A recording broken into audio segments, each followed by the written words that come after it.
except for that year, I did win that penalty kick competition. Where that was like, you just like enter. Yeah, have you ever had an instance where you just entered this?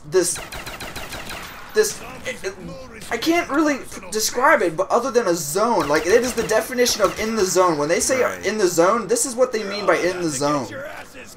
Where you're like sometimes when I'm playing video games for like till like 4:50 in the morning. Yeah. All of a sudden, it's like there is no life. I am the player. I'm the character in the video game. Right. Just like my muscle reflexes, my muscle memory, it was just all there. My physiology, or whatever they want to call it, my kinesthetics, I don't even know what the hell really kinesthetics is, but it was just all in tune. I was one with that damn ball. Wherever I wanted to put that thing, I put it. And I gave it like 10 consecutive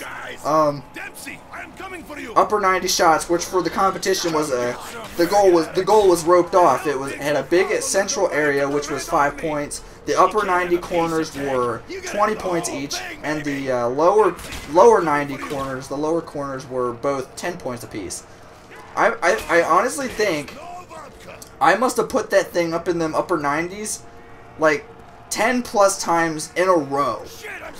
Same exact arc, same exact placement, every damn time. It was just one of those moments I'm never going to forget because it was just so zen and so focused that I wish I could like do that all the time.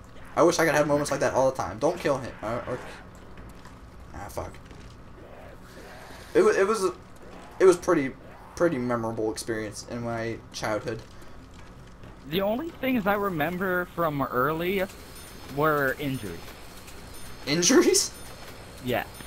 Like, you never really had injuries.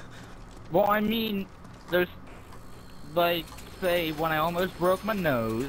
That day, I will never forget that. When I almost lodged my head into the swing set. Oh, yeah. Oh. But no, that day you fell off, you jumped off that bed, and I just want to say, I don't remember everything, but I remember when I was a kid, when I slept on the top bunk, I always pulled the bottom bed out a little bit so that I wouldn't have to use a ladder. I could just jump off the side of it onto that bed and go on my merry way. And then one day, my mother had the bright idea of cleaning my room, and she noticed that the bed was sticking out a little bit. So she took it upon herself to go ahead and push that bed back in. And I didn't even know it. And then that night, I think one of your friends was actually over playing video games, maybe. Yeah, we were playing GameCube. We were sitting right there playing GameCube by the bed. And we used to have these little metal trays.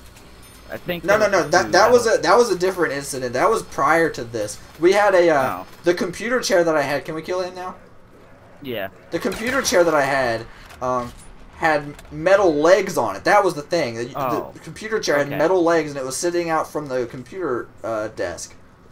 And I don't remember what exactly I got off the bed for. I probably had to go to the bathroom or something. But as usual, I jumped off the side of the bed. But this time, it was weird. Like, I didn't feel anything underneath me. And then a second later, I cracked my nose off of something really hard. And I'm laying on the ground crying. It was the, your head hit the floor is what happened. Because I was sitting there playing GameCube, and all of a sudden, watch out, I just see a big blob come out of the corner of my eye, and I hear this big thump, and I see you, like, bounce once, a little bit. You bounced a little bit. And your head, literally, was, I swear, an inch from that metal leg on the chair. Like, that would have been, your head would have been straight split open. I swear, I've had so many close calls. That's why I stay inside now. My childhood has made me afraid of the outside world. But that's weird because most of your injuries have happened in an indoor setting. True. However, that swing set, I remember perfectly well. The swing? Also, I don't think I remember that. I remember it. That's one of the few things I actually remember. I believe you and me, but Mom told us to go get the mail or something. Alright? Okay. And, we were going, and remember we used to park in that little gravel parking lot thing. Right. And I picked up a few pieces of that gravel, and I started, like, decent-sized rocks, and I started throwing them at you, like, playing. And then you decided to pick some up yourself, started throwing them at me. I started running, and it was dark out, too. I couldn't see very much. And I've run for a couple seconds, and then all of a sudden, boom. There was Watch out. To your left. On the swing set, there are like little pipes that stick out on. That's our Coca-Cola porch swing. Set. Our porch swing, yeah, that we still have right now. And they're supposed to have little caps on it to protect the like little parts of the pipes where the end would be sticking out. And the cap wasn't on this one. And my head went pretty much dead center where that pole was. Yeah. My forehead. It gave you a nice cut. It actually was right underneath your eye, actually, is where it happened.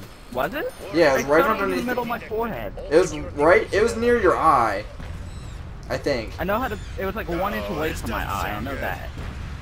Because you tried to get revenge, and you, like, almost literally, like, did hit my eye. Mm-hmm. But... Because you said it was my fault that I ran your face into that. Yeah. I blamed a lot of things on you as a child. Get used to it. Yeah. I still do. But, I remember, before we went to the hospital, I remember Mom gave me a nice Hershey candy bar, and it was a delicious candy bar, may I add. And then, I guess the hospital must not have really given a shit. They just gave me a Band-Aid with some sea salt. Yeah, they just give you on my way. Yeah, Band-Aid, a sea salt like solution to clean it off with, and then just give you Band-Aid. Which apparently is $100 Band-Aid and $50 sea salt mixture. Yeah. That's hospitals for you, though. And I remember the time I punched. I don't remember it, but you always tell me the time I put myself in the face with one of them sock 'em things. Yeah, you hit your own. We got one Christmas. Are you still there? You're kind of crackling in and out. Yeah, I'm here. Alright. Where's the last monkey at? I have them. Oh. Yeah, but... Where you at? Oh. Okay, so... One year, we got,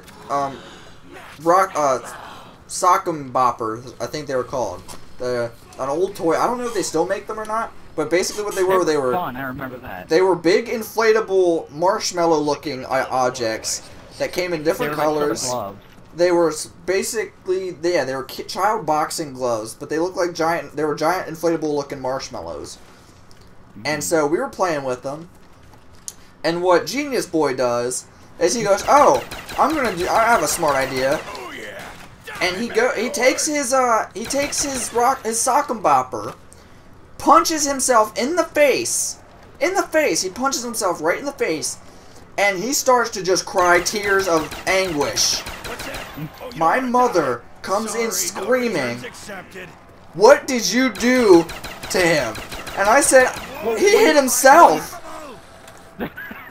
And he goes, "Nuh-uh," and he's just crying boo-boo tears, and I get in trouble. I get grounded, I get my shit taken from me, and he gets a fucking popsicle. I didn't get shit. I kill you. Sounds like fair trade. So a lot of your childhood was spent hurting yourself and getting me in trouble for it. Because I was apparently supposed to be like little brother Danger Watch. But how old was I around that time? You know. I couldn't even tell. I'd say 6, maybe. 6? Maybe 6. You were definitely well, like. What are you gonna? If you come into a room and your 6-year-old child is laying on the floor crying, and your 10-year-old son is standing up with the sock 'em bopper. I thought I got that. What do you think? Who do you think what do you think that they're gonna think happened? Well, guess what? Now that when I'm going to be a father, I'm going to remember that, and I'm not going to believe the pretentious little 6-year-old who thinks they're a smartass and wants to punch himself in the face.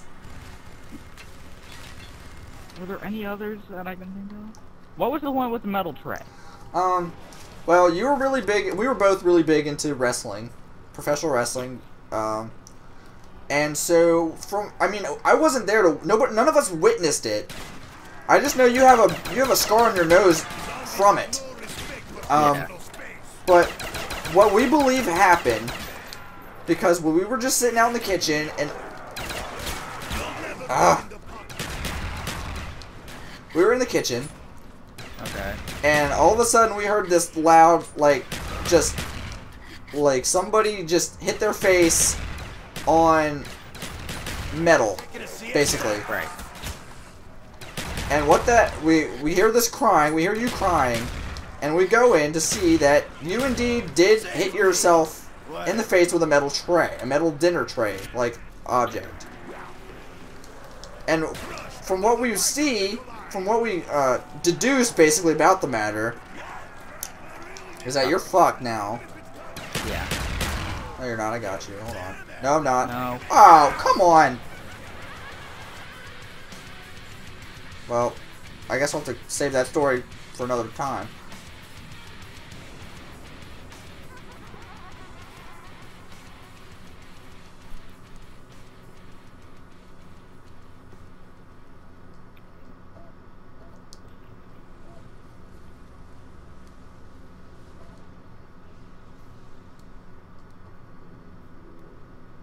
Well, why don't you just continue the story? Yeah, And we're gonna finish the story. So, okay, so we heard you crying. We heard the sound like somebody hit a metal plate or something, and we go rushing in, and you're crying. And what we deduced from the scene of the crime, what we deduced is that you decided you were gonna be like Superfly Snuka or something, and you decided to jump off of the bed, like you were going for like a flying fucking just frog leap, and you landed face first on that metal Sesame Street dinner tray. Is what happened.